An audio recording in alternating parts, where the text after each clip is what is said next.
Okay. Hello, everyone. I just want to make sure that we have everything in order. Great. So I just wanted to welcome all of you to our first ever lobby chat discussion. My name is Amanda Smith. My pronouns are she, her, and I'll be your host for today. As both the community engagement coordinator at the AFC, as well as a DIY.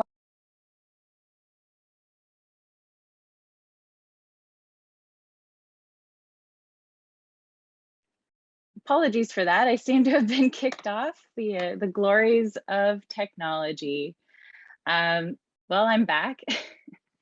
And as I was saying, my name is Amanda Smith. My pronouns are she, her, and I'll be the host for today. So I am both the community engagement coordinator at the AFC, as well as a DIY producer myself. So I'm really excited about what we're going to be talking about today. Before we get started, I wanted to acknowledge that I and the AFC are hosting this event from Tkaronto. This is the traditional territory of the Wendat, the Anishinaabe, the Haudenosaunee, and the Mississaugas of the Credit First Nation. The AFC is a national charity that serves people working in the entertainment industry from across the northern part of Turtle Island that is now known as Canada. Our offices are located on Dish with One Spoon territory, which is a treaty that has 3 key principles that serve as a reminder to the AFC of our responsibility to the community. Take only what you need, leave some for everybody else, and keep it clean. Our work to serve and support the entertainment community on Turtle Island is an effort to ensure that everyone has what they need. And since we're on the internet and it allows us to all come from different parts of Turtle Island, including the audience, I wanted to encourage all of you to put in the chat where you're coming from today. So as I was saying, the AFC is a national charity, and we serve entertainment professionals in a variety of ways to help them maintain their health, dignity, and ability to work, with programs that focus on mental and financial wellness, as well as emergency financial aid. The Lobby Chats panel series is a way for us to connect with the community on subjects that are crucial to people in the industry, especially in areas of financial and mental wellness, as well as career sustainability. Today, I think we're going to be covering all 3 of these aspects while we're talking about what comes after you receive project funding. Today's lobby chat is part of the educational component of the AFC's financial wellness program, which is possible through the generous support of Richard Rooney and Laura Dinner. And in light of the stress that comes with DIY producing, I also wanted to quickly tell you about our new service called Navigator, which is a free, personalized, and confidential assistance service that connects arts and entertainment industry members to mental health resources, programs, and services, and supports. So you can find out about this on our website at afchelps.ca. I'm joined here today by our organizational partners at the Toronto Alliance for the Performing Arts, as well as Generator. So thank you so much for coming. TAPA is the champion of theater, dance, and opera in Toronto, and they work to nurture an environment where these disciplines can flourish. Recently, TAPA launched their Indie Caucus and now hosts a casual drop-in every other Thursday morning, where indie companies can talk about ways to come together, collaborate, network, and support each other. Generator is a mentoring, teaching, and innovation incubator that expands the skills, tools, and competencies of independent artists, producers, and leaders, from intensive programs to online tools like their artistproducerresource.com, which is actually a website I use quite a lot as a producer. I'm excited also to introduce our panel of professionals from the industry. So we have Christina Lemieux, who is the outgoing lead producer at Generator and a contemporary dancer. We also have Rachel Krem, who is a soprano and founder and general director of Opera 5.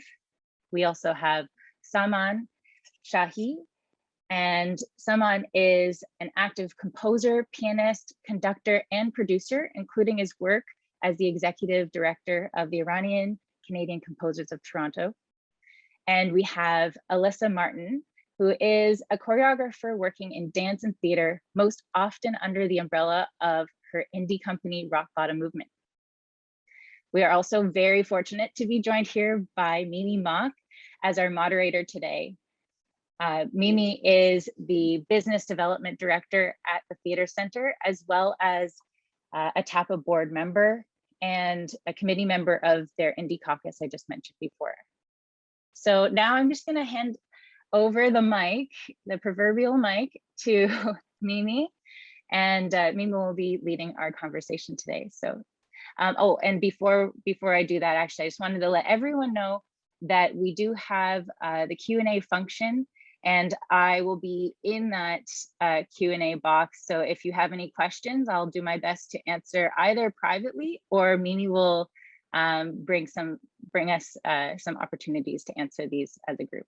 So thank you very much. Thank you, Amanda, for the introduction, and welcome to everyone joining us from either your home or your office or wherever you're dialing in today. We don't have a lot of time, and there's a lot to cover because for indie producers, you're kind of doing a lot of things, whether this is the first grant you have just received or you've done this for many, many years. So I think let's dive in. The first thing that I want to open to all the panelists is could you tell us a little bit about your own experience producing with project grants? How long have you been doing it? What are some of the most memorable experiences you've had? And, you know, what's the first thing you do when you receive that grant? Anyone wants to jump in first? Rachel, you have a big smile. I'll hand it over to you. Okay, perfect. So I've been producing opera in Toronto for 9 years now. Although with the pandemic, that has been cut a little bit differently. Yeah, so we've been getting grants for I think about 7 of those years, and the grants have always been sort of a portion of our budget. It's never our projects are never funded completely by grants. We have at Opera 5 we have charitable status, and so we fund our projects through granting, donations, sponsorship, and ticket sales. So getting the grant, I would say the first thing that we always do is there's a little bit of a celebration and a sigh of relief that we at least have some of our funding guaranteed for projects moving forward. Yeah, and so it's just you know, it's always a nice it's always nice to get confirmation of a grant, because as you start to secure funding, other funders come forward often, because viability is something that's important to funders, and yeah, so wherever the first bit of money comes from, it's always nice to know that there's probably more support coming, and that you are able to leverage that as you have a viable project coming. Yeah, I agree with you. And I see, Saman, you've been nodding to some of Rachel's points as well. Can I hand it over to you? Absolutely. So I've been one of the co-founders at ICOT, and for the past 11 years, quite contrary to what Rachel was talking about, our funding is always the project grant. We rarely get private sponsorship just because we're a much smaller company.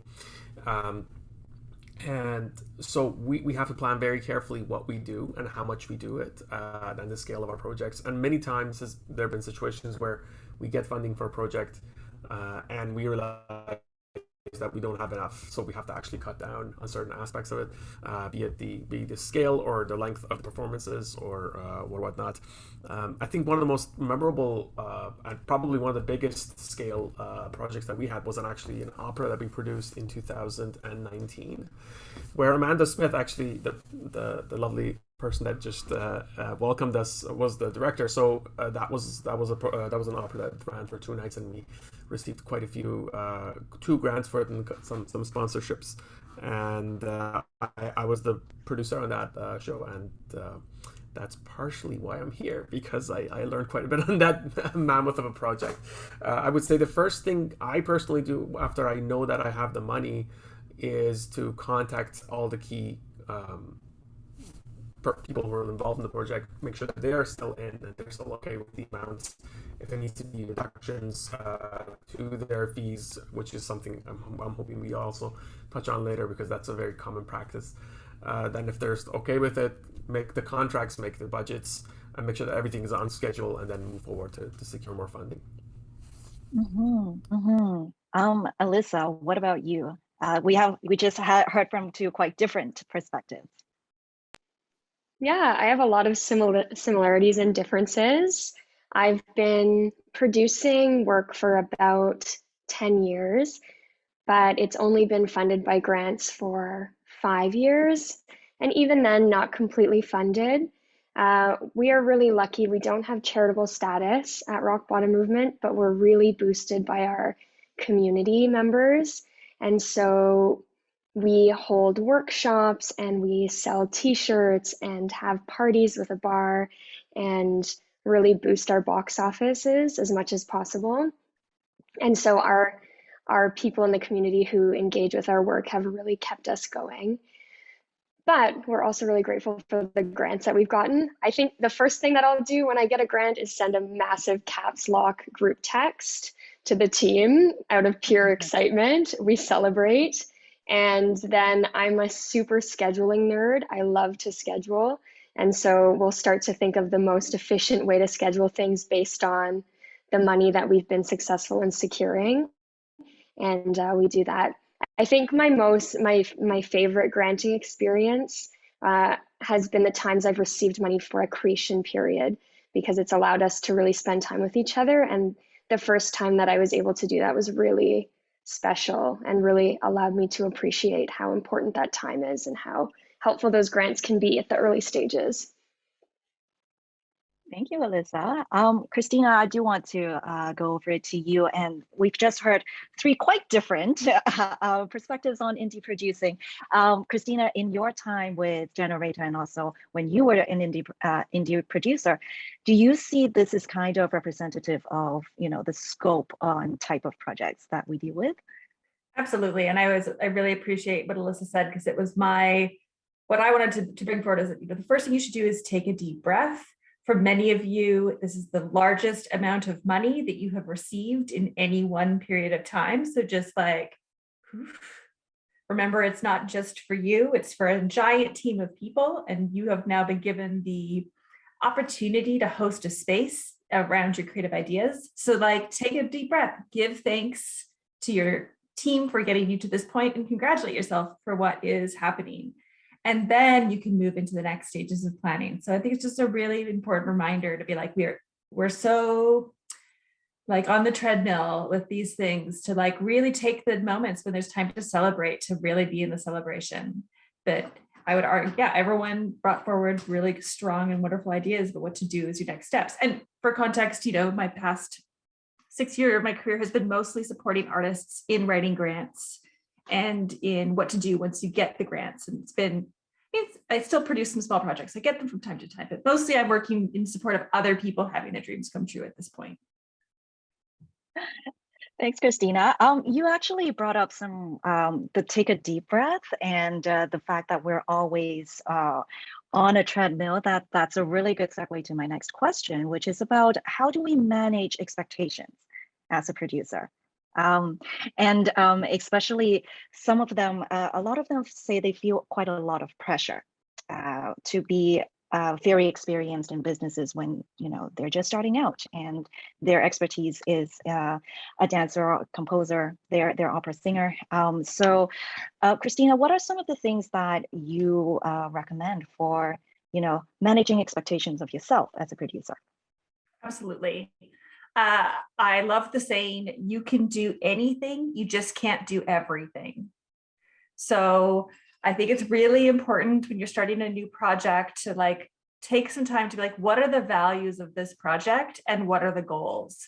And if you only have $5,000 to hire 6 people to do a 1 week of research, your goals, keep them light, keep them easy to achieve, but do know what you're going into that space to do and be realistic, because so much, again, of that treadmill is that this idea that you have to do all these things. And now you have a grant and the weight of the expectation of what you're going to do, but you only have to look at yourself in the mirror. So know what you're doing and why and what you're trying to achieve. And that will make each step easier to get through while feeling like you've accomplished something.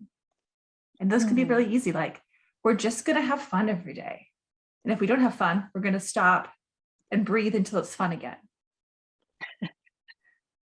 Yeah, that's really good advice. And Christina, what you mentioned about keeping it light reminds me of Saman. You mentioned that you had to scale your expectation based on the grant that you have. So can you speak a little bit about how you approach that work?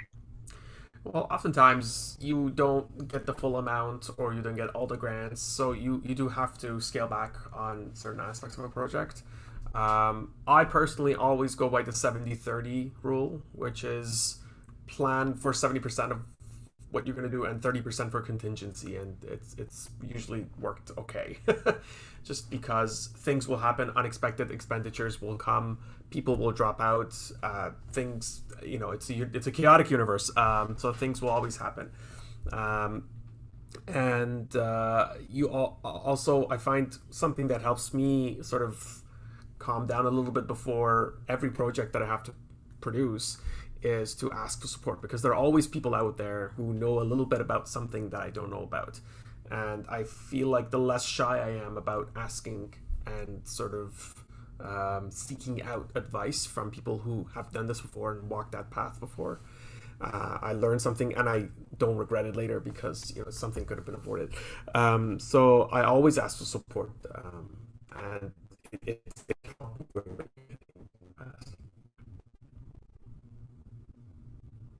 Oh, I think Did I cut off? Saman, yes, yeah, just a tiny bit. Okay. Yeah, I was almost done anyways. That's okay. Right. And I do take your point about asking for support. And this is something I want to throw back out to Alyssa and Rachel and Saman as well. There's often, seems like what I hear from conversations at the Indie Caucus is there's so high expectations of producers, maybe because there's a lot of high expectation coming from the training that you have of yourself. So asking for support seems to be a bit difficult for some folks. So what would you say to them?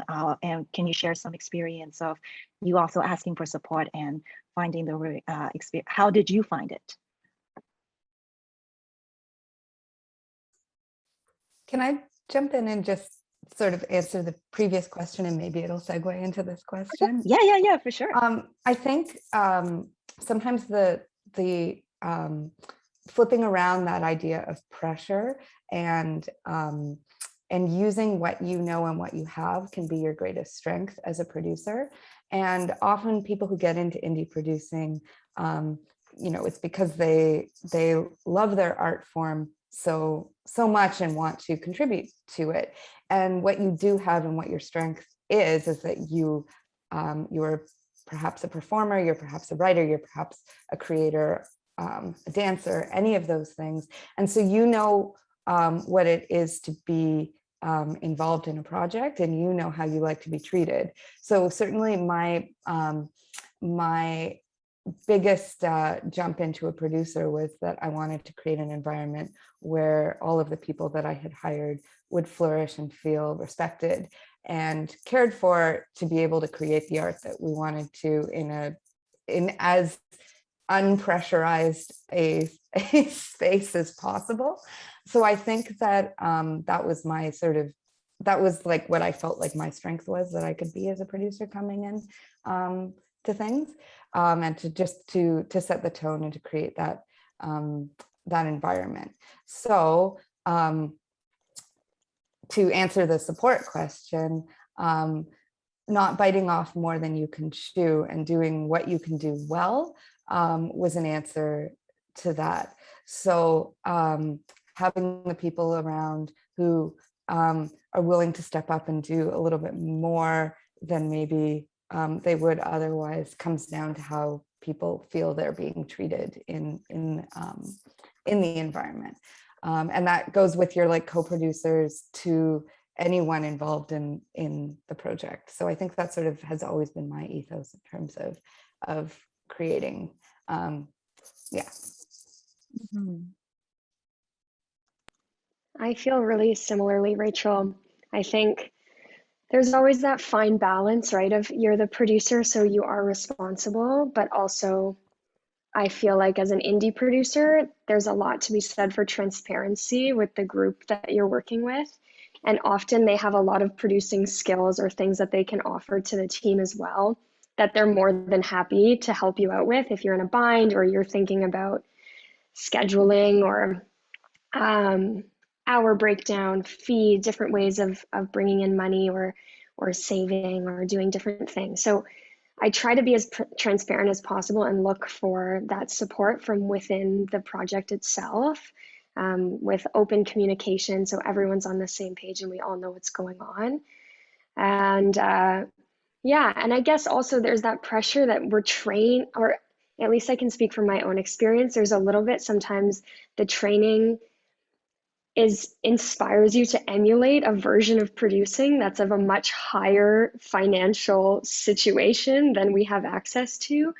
And so the structures that serve that level, that bucket of money, does not really work for the buckets of money that we're working with. So there's a lot of creative thinking in terms of timeline and how you're dealing with how you're communicating with your collaborators that can be broken down from the big bucket producing into this way that I think there are creative solutions that help and can be super supportive.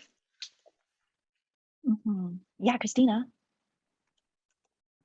And just to like amplify a little bit what Alyssa was saying too about like this, it's not just the structures, but like the expectations in terms of your reporting back to funders are different if you're producing a project that's 300,000 than if you're producing a project that's 15,000. And I like to joke, like, how much did Rob Ford spend on lunch today? Probably more than your last project was worth, right? So like that, it feels like a lot of money to you, but in the grand scheme of capitalism, just like, it's not a lot of money. Be well planned, but don't be like worried about every cent, you know? Yeah, yeah. I certainly hope he didn't spend more than the last grant, but that is very real. And I think this is a really good segment into, because, you know, Rachel, you mentioned balance, Alyssa, you mentioned looking for support within your own project group, and Saman, you talked about reaching out for support that has always been given. I think my next set of questions has to do about taking care of the finances and also taking care of yourself. Because what I hear often from indie producers is there's some guilt involved in taking a fee for yourself. And there's also guilt around, well, if I am not well, expectations of I should be producing at a certain level when that is outside of the scope of that the grant allows for. How do you balance that and also take care of yourself so you're not putting a lot of your personal resources on the line, time, both for time and money. So yeah, any thought on how to take care of yourself financially while also taking care of the project and the people involved in the project?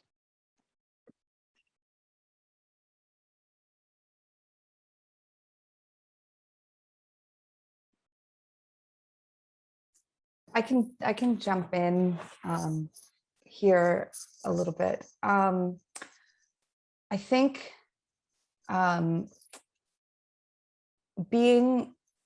knowing where there's room to be creative in your budget is always an important aspect of producing.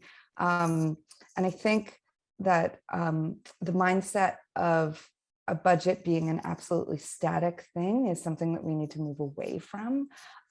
Things change all the time. And when I budget originally for a project that, I have, it's going back and forth in terms of so I have this great idea. How much is it going to cost? Oh, I think that's more than we can do. How can we be creative? What can we do to balance all of these things, and back and forth and back and forth and back and forth.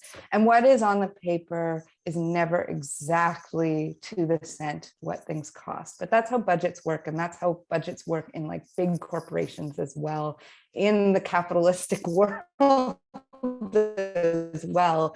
So there's the budget and there's the actual costs, and figuring out just being, you are an artist, and so you're creative all the time, and having that mindset in terms of the creativity, in terms of the money too, is helpful. And I think that that has been helpful for me as a producer in terms of like getting into that mindset. Obviously, there's always that stress of the expenses and the revenue and balancing that, and so that it doesn't that you're not on the line at the end. But I think that's where the creativity can come in a little bit. So sorry, that's a little bit vague, but that's sort of in terms of like big picture things. Mm-hmm. Mm-hmm. If I can go next, I love the idea that the budget is not. I couldn't agree more with Rachel, that budget is a very fluid thing. It moves about, especially as different aspects of the project unfold. I can really speak to the guilt of being paid as a producer, because my company is very small. It's a very small organization. When we do a project, we're all doing it out of the love of it, and because we want to put music out there, we want to put performances out there. And oftentimes I wasn't paid. Like a lot of the projects, I'm just paid peanuts for maybe a couple $100 just for like my expenses. So it's really hard to negotiate that, I think. But I think it goes back to the very sort of inception of the idea, and inception of like applying for funding and getting sponsorship and all those things, that you should put aside a portion of that as your fee built into the project, so that no matter how much money comes in, that a percentage of that or a portion of that will be your fee, just because you're, I think as producers, we're not only putting on the line our fees and our mental health, we're also putting in a lot of energy and time, and even parts of our personal lives get entangled with these. Maybe others are better at managing this, but once I'm on a project, my brain is just completely diluted with all aspects of the project. So I think that could be a good solution, but that guilt is always there, and it's something that everybody has to negotiate for themselves, I think.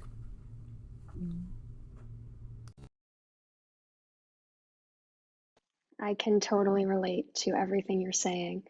I definitely feel the guilt, and I don't feel like I can truly answer this question, because I don't think I've figured out the tips yet, other than I think it gets to a point where you realize that it's not going to be sustainable in the long run if you continue to empty out your funds for every project. It's going to get to a point where that is old. But I also think that if there are maybe people who are listening who are super emerging, and you're doing this and not taking a cut, to also not feel so guilty about that. And maybe, I can say all those years that I wasn't taking anything from these projects and using my own funds, putting that work out there allowed me to gain work as an independent artist outside of the company that I was working with. And had I not offered the funds to the artists I was collaborating with, no one would have seen my work. I don't perform, so I wouldn't have gotten those projects. So I kind of assuaded, I don't know if I'm using that word properly. I assuaded my guilt with those things. But I do think longevity wise, you have to figure it out. Even just like bare minimum, what you need to survive and to continue to pay your rent. Mm-hmm. I think about, and a lot of the turn I took in my career was about this, but this many 20-year-old artists, right? And this many 30-year-old artists, and this many 40-year-old artists, and this many 50 and 60-year-old artists. And that comes from this idea, and exactly what everyone's been talking about, of not paying yourself first. So if you have enough money because your other jobs allow you to cover your rent and your food and do these projects without paying yourself, then like, yeah, do it, invest. Like in the arts, we don't get startup income. The startup income is your years of volunteer service until you get to the point where you're being paid reasonably for your work. But that gap is definitely coming from this place of not valuing yourself and not making sure you have enough left over at the end of the project for the next project. And what I want to see in these next generations of artists coming forward is that you put as much value on your own health in the holistic sense as you do on the artist you're working with, because you are the leader who's bringing this project to life. And if you don't have the energy at the end of the next one, that is a loss to all of us. And to remember that. Just one small tip, the way that I always tried to budget things, and again, this isn't necessarily possible, but I always tried to, when I was actually thinking about the budget, have ticket sales be a $0 amount of revenue. And so the way that I was able to do that meant that any ticket sales that we had from this show would go to be the startup fund for the next show. And that was a way to be able to sustainably continue and to have a bit of steam for next time, because I was not starting from a deficit, and I wasn't starting from zero. It's like, oh, all of the ticket sales from last time are at least the startup money to be able to move to the next time. And that's a model that I try and continue to work with today. Not always successfully, but I try for that. I'm stealing that idea, Rachel. That's Please. a really good idea. Please steal it. We all need to be thinking this way in terms of sustainability. It's not proprietary information. And since we're, thank you, Rachel. And since you brought forward practical tips, I do want to direct us all to some more practical questions. I think what I heard from all of you just now is, especially Saman, you articulated it so well in terms of the personal and the project melding together very closely. And I wonder if you have any practical tips for how to get some separation between your personal finances and project finances. And if you can, and this is a question maybe for Christina as well, some very practical tips on doing that, and also specifically on personal taxes and also on banking and things like that. Sama, would you like to get us started? Absolutely. I've been lucky that I've never, my personal finances were never on the line, because that's just not how I operate. I always operate with what I have, and I never put in anything. So I don't never go in deficit in terms of the amount of money in my bank account, or my personal bank account. So I always work with the organization money, and then I go from there. What I often find helpful is to literally just create separate things, like just a separate folder on my desktop, just a separate checking account in the bank, just a separate folder in my email, just so that I can somewhat categorize what's happening, especially because when you get to near the production, when everything's just chaotic, it tends to sort of like roll over, and things keep getting bigger and more chaotic. So I feel like separating things, even on a superficial level, again, like I said, just like creating a different folder or creating a different folder in your email can kind of put things in a separate perspective. I also find that this is how I operate, but nobody's like this, but as soon as things happen, I make a point of it. So if I paid somebody, I make a point of it right away. If somebody paid me, I make a point of it right away in the budget, update things right away. I try to respond to emails right away, because then it lingers in my head that I haven't done something, and that takes a massive toll on my mental well-being, which is something that nobody wants. But in terms of taxes, I'm myself very curious to see what Christine has to say. And Rachel as well. Yeah. Yeah, so I see a question in the chat just about if I don't use ticket sales towards revenue, won't granting bodies find that odd and be less likely to fund you? So this is what I was talking about in terms of a budget being a fluid thing. For the granting body, absolutely, you're putting in the amount of money that you will get from ticket sales, because this is part of the revenue of the project in terms of the project granting. And what I'm talking about is cash flow. And so, you know, how your cash flow is actually functioning in the company is different than what the budget is for the project. So that's sort of where I'm going in terms of that idea in terms of budget versus cash flow. And in terms of taxes and separating finances, I've definitely always been of the opinion that the projects that I'm doing need to be separate from my own finances.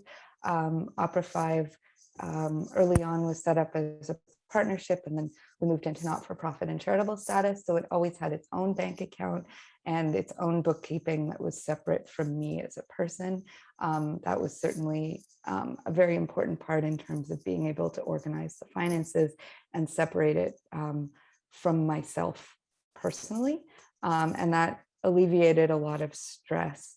There are bank accounts that don't have a lot of fees. If you go in to talk to bank managers, you can find out things that that will be best for you, and going in and talking to people who have the knowledge that you don't know in terms of finance can be really, really good. And there's a question too in the chat about handling taxes. I'd say that's the other thing probably that is worth investing in an artist. I certainly have had to, because the tax implications of having a charity are there's a higher threshold. So part of our budgeting at Opera 5 has definitely always been to have accountants look over everything and do an audit every year as required by the Canada Revenue Agency.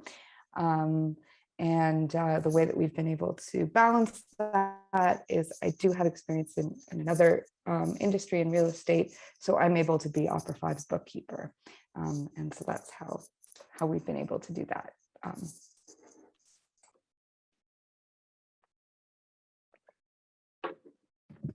I think a really important metaphor for a budget is that a budget is a recipe for a stir fry, not a souffle. So if a stir fry, you can add more red pepper and less broccoli, and it's still delicious at the end of the day. A souffle, of course, if you mess up your ingredients, it falls apart, but you're making a stir fry. So mixed up.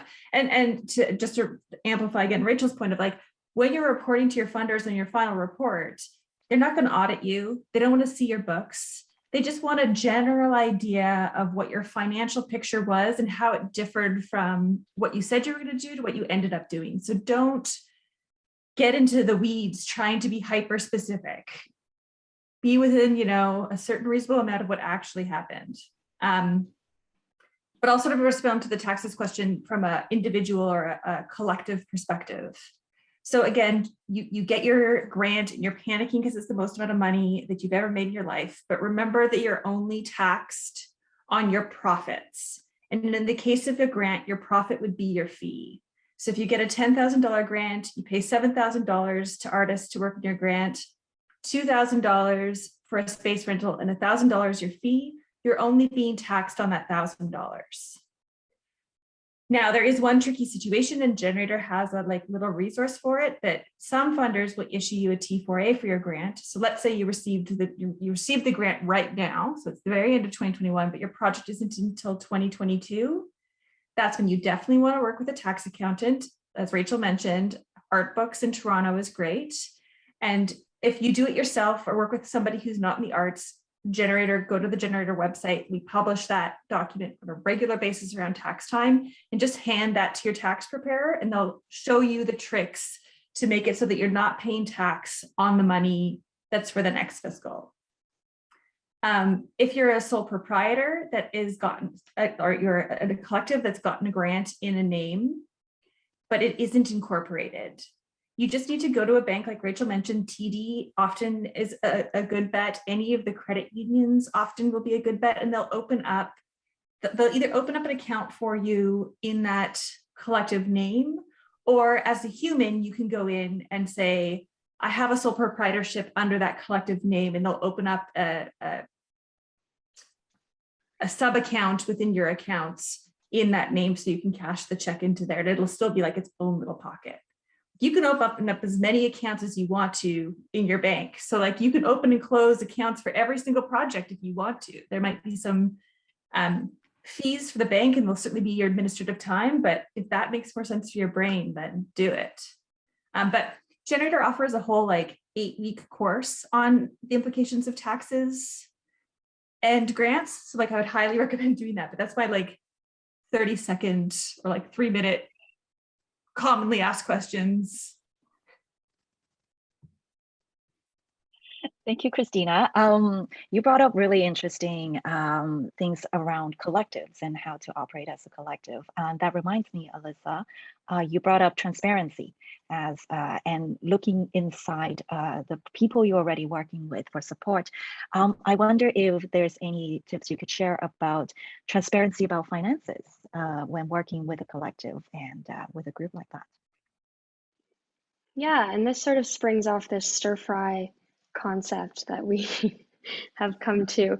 So I will have my fancy done up budget that's been done for the grant, and I'll also have a Google Sheet of a casual budget that when I'm in the thick of running around purchasing things or booking space on the TTC, I can open up that thing on my phone and just make a quick note.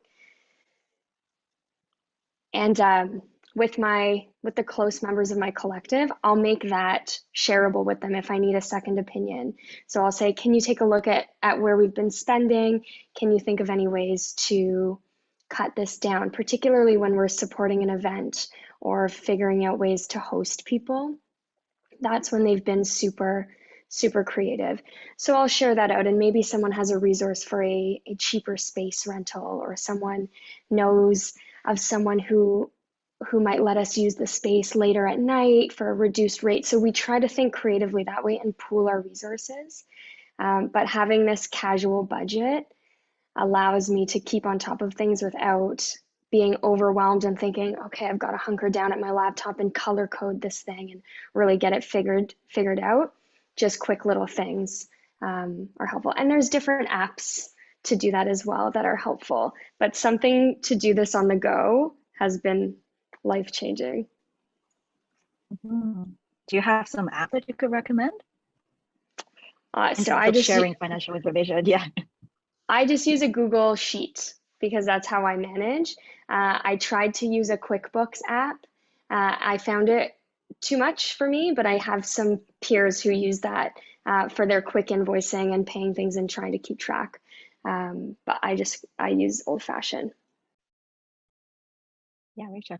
Opera 5 uses Xero, which is with an X, and it's an online accounting software, and it connects with our bank, so we're able to do reconciliation of that with that, and it does come at a cost though. So it's about we pay about $30 a month to be able to have that service. Amanda, Christina, any tips on apps? I was just I can try and find it too, but I created a really simple Google spreadsheet that allows you to have like 5 expense codes and 5 income codes and 20 expense codes or something like that. But it allows you to sort of track them onto different tracking pages, and it feeds up into a budget document that you can either look at by projects or by months.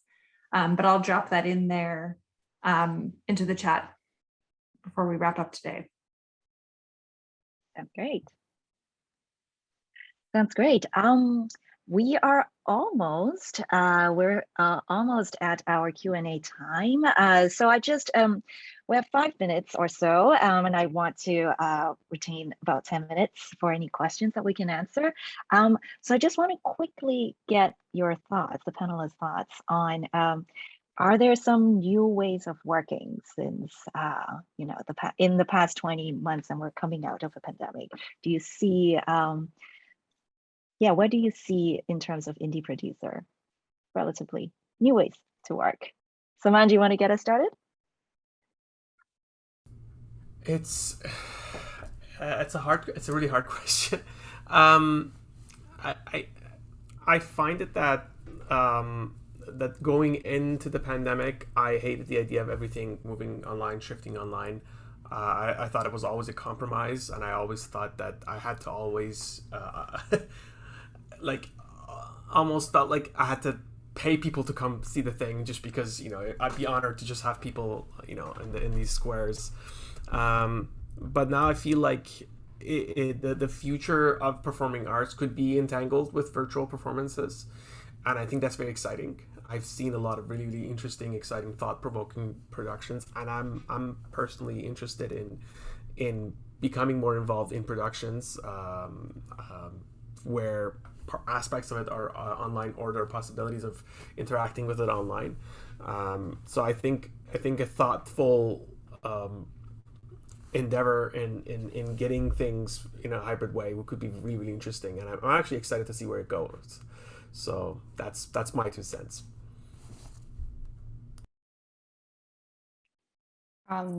I've been, well, at Opera 5, we've been pretty conservative in terms of producing live opera through the pandemic. One of the things that we did to protect ourselves just in terms of burnout is that we just didn't have the bandwidth to come up with plan A, B, C, D, all the way to Z, with all of the changing everything going on. And opera requires a lot of people on stage, in the pit, and behind the scenes. So we also didn't feel that it was safe. So what we did instead to continue producing is we created a digital series called Three Penny Submarine. One exists right now. It is a little web series that involves puppetry and opera.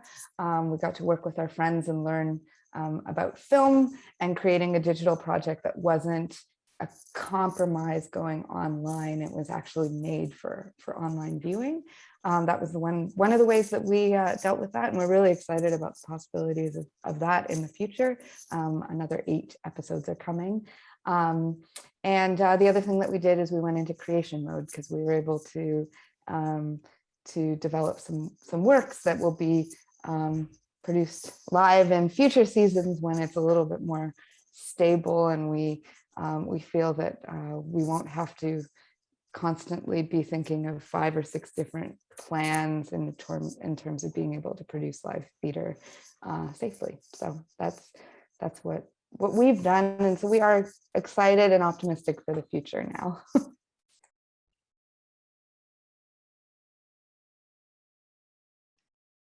Alyssa or Christina? Yeah, I mean, I can relate to the trepidation when it comes to producing. We took a little break from producing because I just couldn't take the risk and was finding it difficult to shift online at first, but we really focused in on our goals and on creativity and tried to work in a new way. And exercise our muscles as writers and thinking about films and brainstorming projects. So we've stockpiled a ton of projects that we have ready that we've been talking about and incubating over this time. And I think there's a lot of flexibility that comes with being an indie producer pre-COVID, just in managing how you do things. And a lot of those same things that we've been exercising for so long are now serving us in this new way, in really just having to, like we talked about the scope of the project, really just focusing on the goal, the nugget nucleus goal of the project. That is what's most important. Everything else is secondary. And if you can just focus on that, whether it's on Zoom, whether it's in a park, whatever, we have the skills to be flexible enough to do that. Just keeping your eye on the nugget and just letting the tides wash it as it may, and just really sticking with your people and thinking about what are we actually up to here, and trying to take the risks in the way that aren't going to really knock you over, and thinking more creative risks and less practical logistic financial risks in these current times and challenges. Yeah. This is actually a really good way to segue into the first question we have in the Q&A, which is, what if you received more money than expected? So it's just a little bit, I do think it ties into thinking about scope of project. And if you do win the jack, but in the other direction of you won the jackpot and now you asked for 10,000, but you got $1 million. What do you do? So Natassia, I hope I said your name correctly. Your question is, what if you've received more money than expected? Can you go into the process of spending money on things or people that weren't necessarily in your original budget?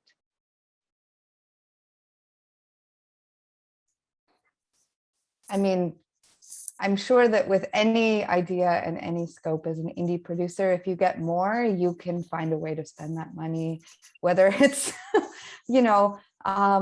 being able to up your lighting budget, or being able to split a role like a stage manager and having an assistant.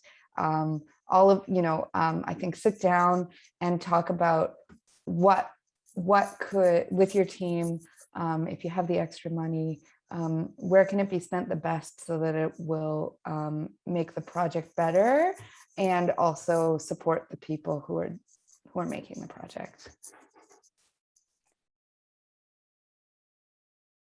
I would also say secondary to supporting the people, which is utmost importance, or bringing on people that maybe you've dreamed of collaborating with. If you're getting more money than you had thought, probably you have a really exciting project. So it might be worth investing in the absolute best way to document that project, especially if it's live, so that you can continue to make connections and maybe tour or get other commissions or presentations with a solid video, or however you feel is the best way to document your process. I'm just gonna unmute and 300% agree with that. That's such an important point. Documentation is everything. Is really everything. Yeah, thank you, Alyssa, for that documentation, because if you have good documentation, it goes into your grant next time. And being able to show what you do is a really, really important part of the granting process. And that actually also ties into the other question we have in Q&A from Warren, which is, how often do you update funders on your process? Or if you are successful with a federal grant and not a provincial grant, do you have to provide a revised budget to the federal funding body?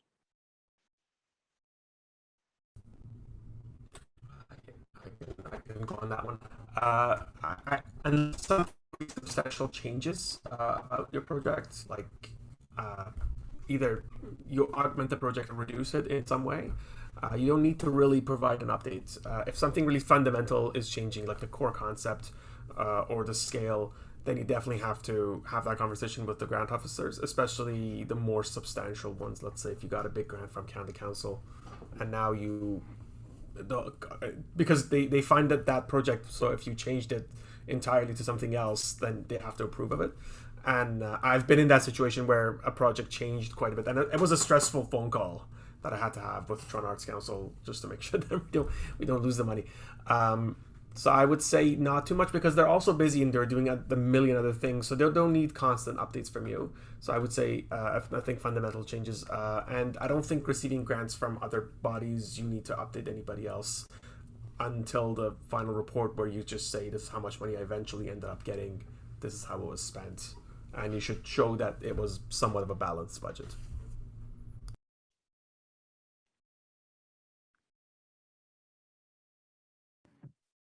Yeah, just to second that and say, but also to add a reminder that your relationship with the grant officer is really important. And so I would, as much as they'll allow, and they won't give feedback at Canada Council anymore, but that doesn't mean that you can't be in conversation with them about what you're thinking and whether or not it's a fit and how to frame it and things like that, because the more that they know about you and your work, the more they can support you and help advocate about what's happening with the arts in Canada, and also within the rooms, for helping provide better ideas of what's happening across the country. But I would major changes, Simon said, but minor things they don't want to hear from you.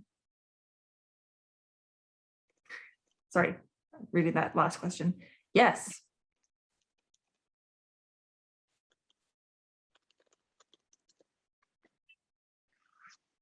There were two other questions that just came up.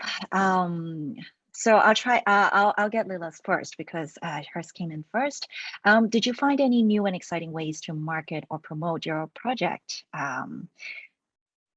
emerge during the pandemic? So maybe promote your project during the pandemic and as we're coming out. Any new and exciting ways to market it?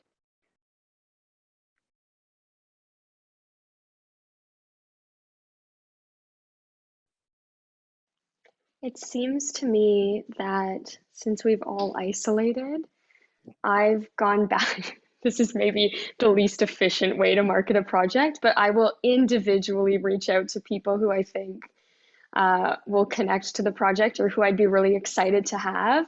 And I just try to set apart some time to reach out to them and send them an email or an individual message, because it's so virtual.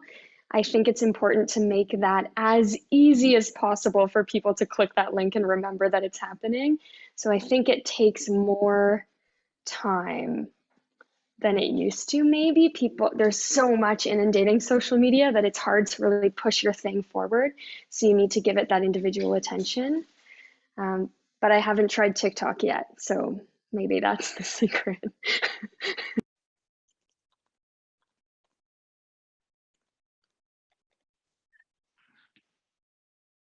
Rachel, Suman, Christina, any thoughts to add?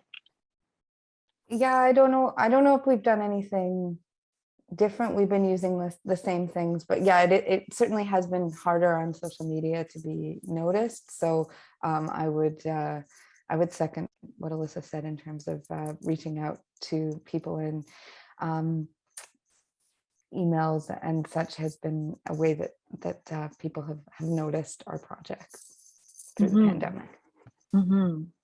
Thank you both. I have one last question, and this is a heavy one, which I am not sure if we will have much time, but if we can have 30 seconds of your thoughts on this question from Anonymous. Any granting process that you personally believe is fundamentally oppressive, and what do you think needs to change about the system of getting grants for freelance artists? 30 seconds. Christina, do you want to go first? You didn't fill in under the last one. Sure. I think one thing I'd really love to see them see is deprioritizing the written word as the only way to express your ideas. Can they take video submissions to describe your project, or have conversations, but less typing into boxes?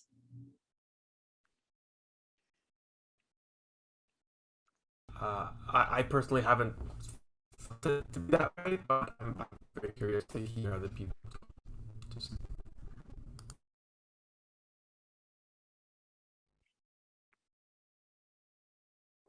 I think maybe, and this is something that I cannot solve as an indie artist, it's just resources right now. I think that there's not enough money to fund all of the projects that are worthy. And so that fundamentally means that not everyone is funded, and it's a pretty low percentage of projects that do get funded. And so that's difficult. And we're all, I think we're all victims of that, and more, you know, and to a different degree. So I guess advocating more to fund the arts, but yeah. This is a fresh thought that is very new in my brain that just came up hearing Rachel and everyone speak. Maybe there's a way that we could co-link companies together in the granting process to apply for collaborative funding in a way that makes it so that two companies could come together and contribute to the same grant. Maybe there's a way to do this, but if you could do that through the system and link things together and they could help piece different funds together for projects, maybe that could help us lift the community as a whole instead of keeping all of the monies going into individual sections, but help to create nets, because they see so much, they get to read about everyone's work, so maybe they could facilitate some connections there. I love that idea, Alyssa, and this is something I do see a movement to try to have more collaboration and networks between companies. And Christina, definitely to your point of less prioritizing only written word. I do feel like on the funder side, there is also a recognition because of pandemic that they do need to have some changes. So I think they are open to hearing us out. Thank you for the brilliant question, everyone who put a question into Q&A, and for anonymous attendee who put a really hard question to us at the very end.